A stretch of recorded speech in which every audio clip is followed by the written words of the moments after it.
Buenos días, buenas tardes y buenas noches. Nos encontramos en nuestra lección tercera y final de nuestro tema octavo que hemos titulado Entre el Tigris y el Éufrates. Porque en esta unidad pues íbamos a ver, ¿no? Pues esta gran civilización, esta primera gran civilización de Mesopotamia. Y en esta tercera lección que he titulado de dioses y hombres, ¿no? Es que vamos a ver, ¿no? Pues a esos dioses, esa religiosidad y a partir de ahí tiraremos, ¿no? Hacia el mundo también de las artes creado por los hombres, ¿no? Para poder venerar pues a estos dioses, ¿no? Por eso he titulado esta lección de dioses y hombres. Esta imagen, aunque veáis que hay como una especie de pirámide egipcia, y no vamos a hablar nada de Egipto, eso es para la siguiente unidad, era más que nada para que podáis ver, ¿no? Pues esa semejanza de que los edificios religiosos, tanto en Egipto como en Mesopotamia, tienden a ser piramidales pues hacia el cielo, ¿no? Es verdad que aquí el ejemplo de este figurat de Ur está inacabado, ¿no? Bueno, no está inacabado, sino que no se encuentra totalmente restaurado, ¿no? Entonces, bueno, pues sería así, ¿no? Más o menos. Entonces, para que veáis también, ¿no? Pues esa especie de pirámide que formarían los dos, ¿no? Uno por cada lado. Es un juego que meramente he querido hacer para poder compararlos, ¿no? Esta lección se divide en dos partes, ¿no? Una primera dedicada a los dioses y otra al arte, que es los hombres, ¿no? Vamos a ver los dioses mesopotámicos, ¿no? La religión mesopotámica. Y empezamos con decir que es una religión bastante difícil de estudiar. ¿Y esto por qué? Cada ciudad tenía un dios principal, ¿vale? Entonces, como ya sabemos de la lección anterior, las ciudades eran conquistadas una por encima de otra a lo largo de toda la historia de Mesopotamia. Entonces, ¿qué pasaba cuando esta ciudad era conquistada? Los invasores imponían su culto, pero a la vez adoptaban el de la propia ciudad. Entonces, si un dios de una ciudad tenía un nombre y otro nombre, al llegar pues se unificaban. Entonces es bastante difícil de estudiar porque muchas veces se superponen los nombres. Un mismo dios tiende a tener varios nombres, entonces es bastante lioso, ¿no? No se llega a poder esclarecer específicamente a los dioses, ¿no? No es bastante difuso. Y además, ¿no? Que bueno, como digo aquí, hay ni más ni menos que más de 3000 dioses menores, ¿no? Los más principales sí se conocen más, ¿no? Pero tenemos 3000 dioses menores, o sea, que imaginad. Cada religión politeísta antigua, como digo aquí, tiene una tríada principal de dioses, ¿no? Tríada viene de trío, de tres. Un ejemplo, por si os suena la mitología griega, se hace Zeus, Poseidón y Hades, ¿no? Esa tríada de dioses más importante. Entonces vamos a ver la tríada de dioses importantes mesopotámicos, ¿no? Y son los que veis aquí en esta imagen. Tenemos a Anu, que también se conoce como Marduk. Esto significa, ¿no? Pues que en algún momento un dios principal de una ciudad, Anu, y otro de otra ciudad que se llama Marduk, que más o menos tenían pues las mismas atribuciones de Dios, pues son conquistadas, entonces pues se unen con el mismo nombre, ¿no? Este Anu, Marduk, es el dios del cielo, no es el dios supremo, es el dios de los dioses, es el dios principal, ¿no? Es el que tenéis aquí.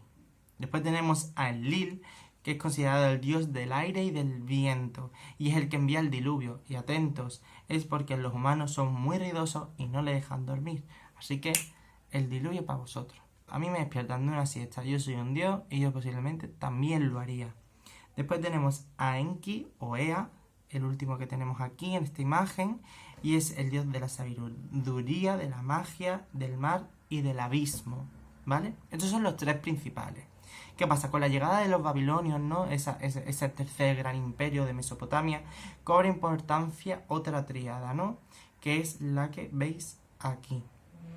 Vamos a empezar por Sin, o también conocida como Nana. Es el dios de la luna y a su vez es el hijo de Enlil, ¿no? Ese hijo de ese dios del aire y del viento. Bueno, pues este señor tiene dos hijos. Una es Inanna Ishtar, que a su vez es la mujer de Anu, el dios principal, el dios de los dioses, ¿no? Entonces ella, al ser la mujer del dios de los dioses, ¿no? Pues ella es la reina del cielo, ¿no? Él también, como normalmente suele ocurrir con la mujer del dios principal, ¿no? Pues sus atribuciones son ser la diosa del amor, de la fertilidad, pero bueno, también de la guerra, ¿no? Aquí tenemos todo. El hermano de Inanna, Ishtar, otro de los hijos de Nana, o Sin, ese dios de la luna, es este Shamash Outu, que es el dios del sol, ¿no? Mientras que su padre es la luna, pues él es el sol, pero también es la justicia. Y de hecho, como veis aquí, ¿no? En esta imagen, ya sabéis, este sería Shamash, ¿no? Y este pues sería Murabi, ¿no? Entonces, es el que, al ser el dios de la justicia, ¿no? Es el que le da a Murabi, pues, las leyes. Dejando estas dos triadas, ¿no? Vamos a hablar de cómo son los dioses, ¿no? Pues los dioses son inmortales, como ya sabemos, pero bueno, vivían como humanos, ¿no? También importante, los dioses mesopotámicos suelen tener un carácter un poco negativo, ¿no? Son muy crueles, son vengativos. Entonces, los mesopotámicos no es que tuvieran con esos dioses una creencia como lo pueden tener otras civilizaciones, ¿no? Sino que, que es de admiración, ¿no? Sino que aquí los mesopotámicos los temían, ¿no? Entonces eran sus servidores y tenían y pensaban que muchas cosas de las que le pasaban malas era pues por alguna razón, ¿no? Que habían ofendido de alguna manera a los dioses, ¿no? Y es lo que digo aquí, si no los contentaban, sufrirían las consecuencias. Esto hace que los mesopotámicos tengan una mentalidad bastante pesimista de la vida, ¿no? Todo lo que estaba diciendo, ¿no? Todo castigo, toda enfermedad, todo mal estaba justificado, todo era por una razón, ¿no? Y más pesimismo, ¿no? Al morir no iban al cielo, sino que lo que solemos pensar de todas las religiones, ¿no? Todas las religiones vamos al cielo, pero aquí los mesopotámicos van a una tierra de las sombras donde no habría comida y vagabundearían como fantasmas alimentándose de la tierra. Dejando a un lado los dioses, ¿no? Vamos a hablar de seres míticos.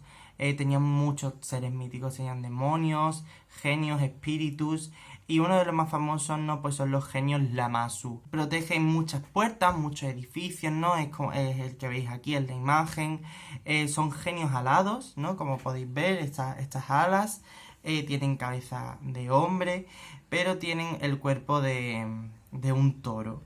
Mientras que en el vientre, como podéis ver un poco por aquí, se ve que tienen escamas de pez, ¿no? Entonces tienen una mezcla muy variopinta. ¿Pero por qué? Porque es la combinación perfecta entre el mar, el abdomen de pez, de la tierra, el cuerpo de toro y el aire, por esas alas, ¿no? Para ver Lamassus los podéis encontrar en el Museo del Louvre en París y también en el de Pérgamo en Berlín, en Alemania. Los sacerdotes, ¿no? Ya cada vez entrando más a la zona humana, ¿no? En los ritos vestían a las estatuas de los dioses, ¿no? Y además las aseaban y hacían que les daban de comer, o sea, como si fuera una muñeca, un muñeco, y las procesionaban. Los sacerdotes mezclaban la brujería, la magia y la adivinación, revelando lo oculto, es decir, el futuro, interpretando el mensaje de los dioses, ¿vale? ¿Cómo? ¿Cómo veían el futuro? ¿Cómo veían lo que estaba oculto? ¿Cómo interpretaban eso? Pues sacrificaban a pollos y corderos y miraban su hígado, donde pues ellos verían la respuesta. Como esto entraba en la apartado de curiosidad, también quería poner de curiosidad que existían sacerdotes exorcistas. Ya entramos al segundo y último apartado, ¿no? Ya dejamos de lado a los dioses, ya vamos a hablar de los hombres, ¿no? Pero también siempre con ese apartado, ¿no? De la religiosidad, ¿no? Esos dioses al fin y al cabo también están relacionados, ¿no? Como ya sabemos, gracias a las matemáticas vamos a empezar a crear monumentos más grandes porque ya empezamos a controlar mejor pues esta arquitectura, ¿no? Y un gran ejemplo pues es la creación de la bóveda, ¿no? Que es ese techo curvo, ¿no? Que veis aquí. Que es básicamente, se crea un arco de medio punto, que es lo que veis aquí, y se repite, ¿no? Pues en una consecución, ¿no? Esto servía, pues, un techo que podía sujetar, pues, más fuerza, ¿no? Entonces los muros serían bastante gruesos y vastos. Entonces, por esa fealdad, como también hemos dicho de las casas de estas de adobe, ¿no? Pues estos edificios más importantes, ¿no? Pues se recubrirían con cerámica vidriada, relieves y además pues se pintaban. Es uno de los primeros artes, ¿no? Entonces va a influir pues en lo demás, ¿no? En todo lo que haya cerca de esa zona. En el arte romano va a influir en esas bóvedas, ¿no? Estas bóvedas mesopotámicas que hemos señalado aquí, pues también llegarán al mundo romano. La cerámica vidriada que cubren estas paredes lo usarán los bizantinos, y los musulmanes, pues los zigurat, ¿no? Esta torre escalonada hacia arriba, pues la adoptarán en sus alminares. Que esto es básicamente lo que os dije en la primera lección de aquí, ¿no? Que al fin y al cabo todos los edificios religiosos también tienden a ser torres hacia el cielo. Venga, y vamos a hablar por fin ya del zigurat. ¿Qué es el zigurat? Ya lo he dicho en la anterior lección así brevemente, pero básicamente, si no lo sabéis, el zigurat es el templo, ¿no? Bueno, y lo he ido dejando caer desde la primera lección. Este se construye con la superposición de terrazas, es decir, una encima de otra, no se superponen.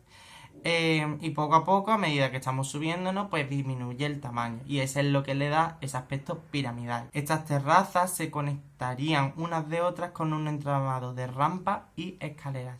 Ahora, en un breve segundo, cuando pueda pasar de página, veréis cómo es un zigurat, por si no lo imagináis ya. Suelen estar construidos de ladrillo, porque como ya sabemos, por el comercio no teníamos piedra ni madera y cosas de esas. Que si las conseguíamos, ¿no? Bueno, si las conseguían los mesopotámicos, y aquí hablando en primera persona del plural, como si hubiera estado allí. Pero aunque ellos conseguían esta piedra y esta madera por el comercio, tampoco tenían gran abundancia para poder construir pues estos grandes zigurats, ¿no?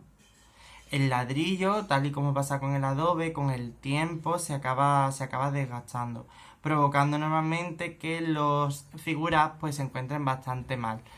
Como son pirámides y son de forma escalonada, pues como se van destrozando por la erosión más la parte superior, porque la parte de abajo suele ser más grande y más tocha, pues se van formando como colinas, ¿no? Y de hecho, pues muchas veces se han pensado que se han encontrado que esa colina que llevaba ahí toda la vida, pues no es una colina, sino que es un zigurat. Las imágenes que vamos a ver a partir de ahora son del zigurat de la ciudad de Ur, ¿vale? Está reconstruido, es el que también puse en la portada, ¿no? Está reconstruido en su parte exterior. Aquí tenéis cómo sería, ¿no? Esas plataformas, ¿no? Esas terrazas que van hacia arriba. Y aquí veis que, bueno, realmente solo está como la primera principal, y después se ve otra como más al fondo, ¿no? Y diréis, ¿por qué el resto no está construido? Y solo está reconstruido, ¿no? Pues esta primera zona. Porque como esta zona no se ha encontrado y falta, para reconstruir una cosa se reconstruye lo que queda. Como lo que quedaba era esta zona, pues eso es lo que se ha reconstruido. Realmente esto ya no se reconstruye, sino que sería construir. Y normalmente pues el patrimonio y cosas de esas solo se suele reconstruir. Aquí veis esta imagen, ¿no? Todo lo que falta, ¿no? Esas últimas plataformas sería lo que falta. Ese es ese ladrillo que se ha ido perdiendo y que se ha ido amontonando, ¿no? Veis como esa forma de montaña, ¿no? Que al final pues coge ese zigurat. En la última terraza, en la parte superior del todo, lo podéis ver aquí o aquí, encontraremos esa capilla principal. Allí es donde estaría la estatua del dios y donde estarían las ofrendas y los ritos. Y además también se piensan que los zigurats pues servían de observatorio astronómico y no solo como edificio religioso. Esta zona estaba exclusivamente reservada para los sacerdotes. No podían llegar ninguna otra persona. Bueno, el rey también, pero porque era básicamente la morada del dios y el pueblo llano pues no era digno, ¿no? Y para ello pues tenía pues otras zonas, ¿no? Como el templete central, ¿no? Y las otras terrazas, ¿no? Para poder estar cerca, pero no tanto de estos dioses, ¿no? Así también, ¿no? Pues se jugaba con esa creencia, esa divinidad. ¿Por qué el zigurat tiene esta forma? Que bueno, ya más o menos hemos hablado de ello, ¿no? Y es porque básicamente esa cercanía al cielo, ¿no? Eso es lo que nos corrobora la función astronómica que tienen, ¿no? Esos observatorios astronómicos. También sirve como eje vertical, ¿no? Entre el cielo, la tierra y el mundo subterráneo, ¿no? Desde los mesopotámicos. Y después, según los mitos, que también ocurre con la mitología egipcia, la vida aparece en la montaña divina, en el terraplén divino. Entonces, pues básicamente los figuras y las pirámides pues representan, ¿no? Pues esta montaña divina donde aparece la vida. En el mundo se conocen en total 32 zigurats y la mayoría están en el estado de Irak. Dejamos de un lado de hablar de de los zigurats. Recordad todas las imágenes que hemos visto eran del zigurat de Ur. Recordad que el zigurat de Babilonia es esa torre de Babel, ¿no? Pero ahora vamos a hablar exclusivamente de Babilonia. En su conjunto, vamos a ver toda la ciudad como una gran obra de arte. ¿Por qué? Como sabéis, los asirios, ya más al final, ¿no? El segundo último gran imperio de los mesopotámicos, conquistaron toda esa zona, llegaron hacia Egipto, y los babilonios pues no se sentían de acuerdo y se rebelaron y acabaron conquistando a esos asirios, ¿no? Ese fue Nabucodonosor, como ya dijimos en la anterior lección. Entonces, como Babilonia había quedado totalmente destruida en una de esas guerras, Nabucodonosor se encarga de construirla totalmente desde cero. Entonces empieza ese señor un gran entramado arquitectónico y casi sin igual en el mundo, ¿no? Es totalmente descomunal y monumental, como nunca antes pues se había visto. Además, todo está recogido por escrito, ¿no? Gracias a las letras, gracias a eso podemos hacer historia, ¿no? Entonces, pues todo lo que vamos a decir ahora pues se sabe, ¿no? Y está por escrito. Ahí tenéis una reconstrucción de cómo sería Babilonia, ¿no?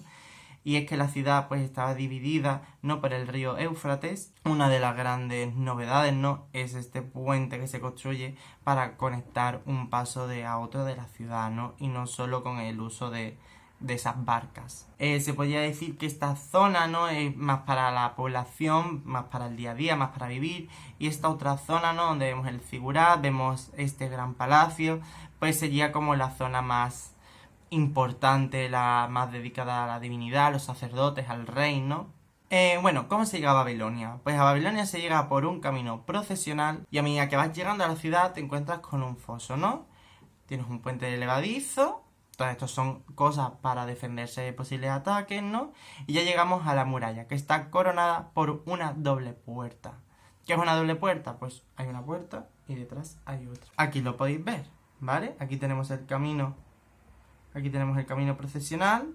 Tenemos el foso, ¿vale? Este sería pues el puente elevadizo, que aquí no está del todo bien reconstruido, por así decirlo.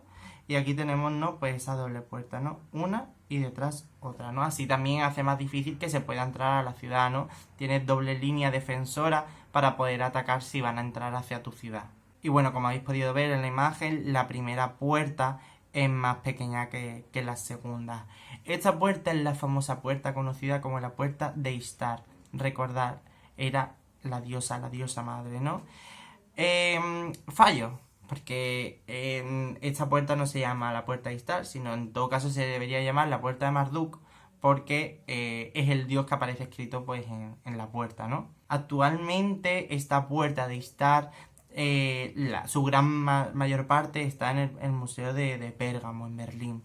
Hay otros restos en otros museos, como digo aquí, y después hay una réplica en el lugar original. Como ya sabemos y hemos ido diciendo, estos materiales al ser un poco más pobres se recuellan con pintura, con relieve, ¿no? Y lo que vemos aquí en esta puerta de Ishtar es este ladrillo de vidrio, que básicamente es un recubre del ladrillo con barniz.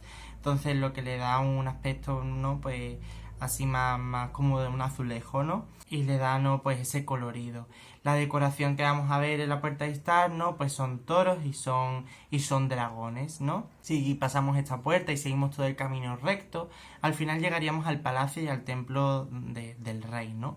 Pero en mitad del camino vamos a encontrar varios monumentos importantes, ¿no? A destacar. Uno de ellos, como ya sabéis, es ese figurat de Babilonia, ¿no? Dedicado al dios Marduk, es decir, que el dios principal de Babilonia se llama Marduk, ya lo hemos visto en la puerta también, sino que además vamos a ver también otro palacio en mitad de este camino, y es que se lo dedica el rey a su mujer. Su mujer provenía de un país montañoso donde había muchas plantas, ¿no? Muy verdoso. Entonces se encargó él de crear también como una especie de figura de un palacio con forma de montaña, ¿no? Aterrazado, donde hubiera muchas plantas, ¿no? A modo de jardín. Este es conocido como el Palacio de los Jardines Colgantes y nos encontramos ni más ni menos con una de las 7 maravillas del mundo antiguo. A día de hoy tenemos 7 maravillas del mundo y esto proviene, ¿no? Pues de estas 7 maravillas del mundo antiguo. Claro, ahora se llaman antiguo porque ahora tenemos las del mundo actual.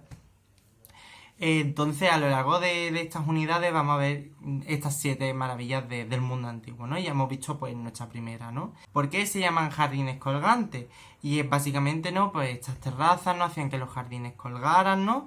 Y aparte de respetar esta montaña, ¿no? Por este país, por esta vegetación, también sirve para poder aquí una fuente que sirviera, ¿no? Pues para dar, pues para ir bajando, ¿no? Por esas terrazas e ir alimentando, ¿no? Pues a esas plantas, ¿no? No hemos dicho qué es lo que hay en los palacios. Entonces ya no estamos hablando solo del palacio de los jardines colgantes, sino de lo que es un palacio en general.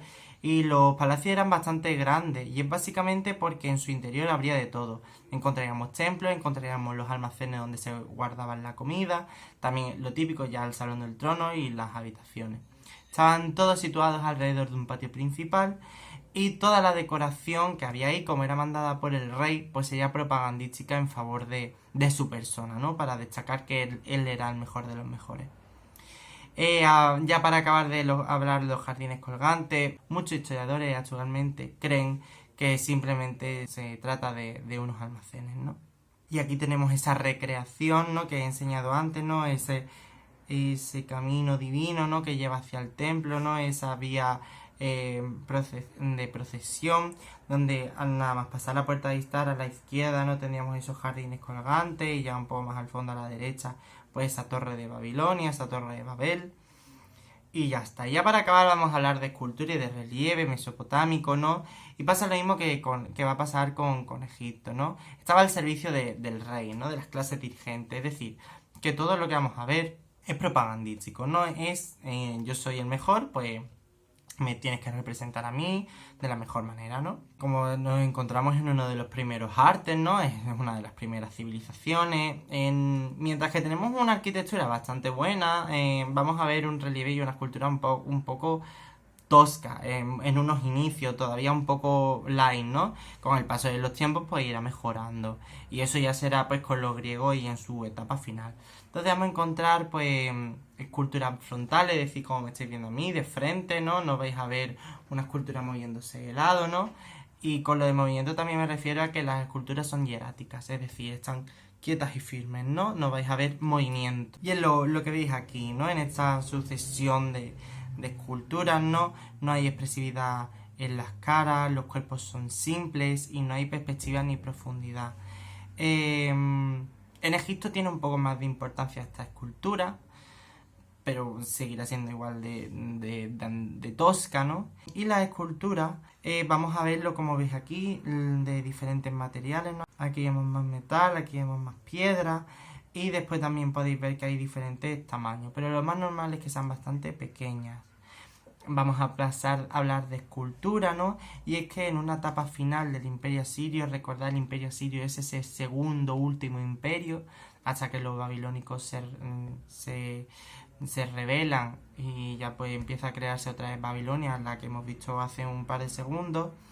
Entonces, pues los asirios en su etapa final, pues como ya estamos más al final de la historia de Mesopotamia, ya ha habido un avance, pues ya el relieve tiene un mejor camino, ya avanzado, entonces ya es un poco mejor, ¿no? Y los relieves decoran bastante las paredes de los palacios asirios. Y aquí tenemos el gran ejemplo de la leona herida, ¿no? Vemos como un gran realismo, esta leona está sufriendo por esas flechas, por estas flechas. Y es que los relieves asirios normalmente son escenas de caza de batalla, donde obviamente es el rey el que aparece en acción, ¿no? El rey es el que está matando a esta leona, entonces el rey significa que es que no puede proteger de todo mal, el rey es el mejor, ¿no? A esto se debe esta propaganda. Y una mezcla ya para finalizar de escultura y de relieve son las estelas, ¿no? Las estelas, acordaros del código de Hammurabi, ¿no? Nos sirven para aprender muchos datos, y es básicamente una piedra que está clavada en el suelo. La hay de muchos tipos. La que conocemos, la del código de Hammurabi, nos sirve para saber cómo era la ley en aquel momento. A ellos les servía para poder expandirla, para poder colocarla en un lugar y que se pudiera ver siempre. Pero también sirve de propaganda, ¿no? Acordaros que el rey está en el mismo tamaño que es el dios Shamash, ¿no? Entonces pues te das cuenta de que es el mejor de los mejores.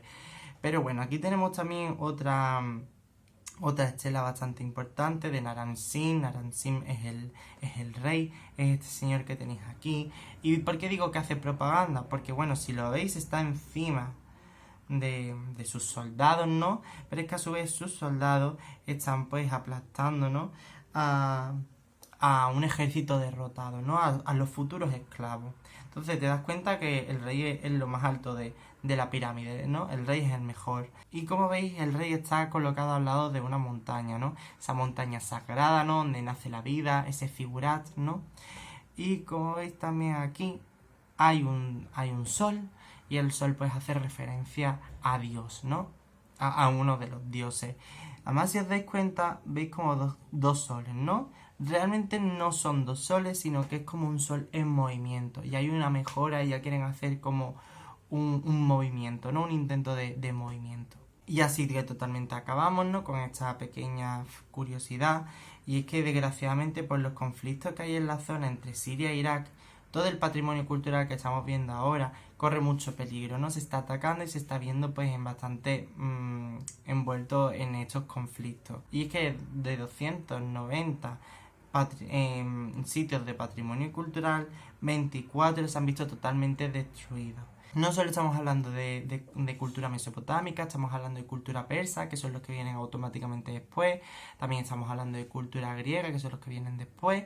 Y después de los griegos, cultura romana. O sea, es que es una zona de mucha riqueza cultural donde vienen muchísimas civilizaciones, ¿no? Es lo que digo aquí en negrita, no hay peor castigo que olvidar tu propia historia. Ya no estoy hablando ya del turismo, de que ya no podemos ir a esos ciertos sitios a ver esos lugares únicos, porque si además patrimonio cultural es porque estarían bastante bien conseguidos, ¿no? Entonces, ya no es solo poder ver un sitio único en el mundo, sino que ya es el destruir tu propia historia. Estás destruyendo tu pasado, ¿no? Cosas que han hecho tus posibles antepasados, ¿no? Me parece una vergüenza. Hay que defender el patrimonio y que sobreviva y que el patrimonio no se vea envuelto en guerras, ¿no? El pasado que no se vea envuelto en guerras, ¿no? Y este es el ejemplo que podéis ver aquí, ¿no? Pues un antes y un después, ¿no? Por la guerra.